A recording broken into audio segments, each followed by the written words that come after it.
This next core exercise is a flutter kick. It's similar to the leg raise, but harder. So for the flutter kick, you come down. I'll show you on the angle. As a reminder, I have a microphone on my back. I don't want to squish it. So typically, my low back would be sucked down into the mat, but because I want to protect the microphone, I'm modifying that.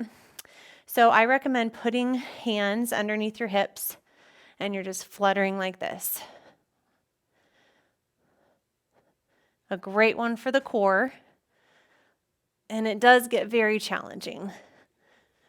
So the modification for this one to make it harder is the band. So similar to the last exercise, I hope you can see my legs here.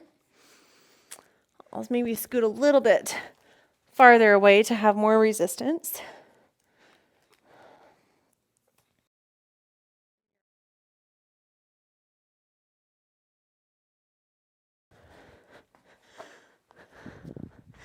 If you have any questions on flutter kicks, let me know.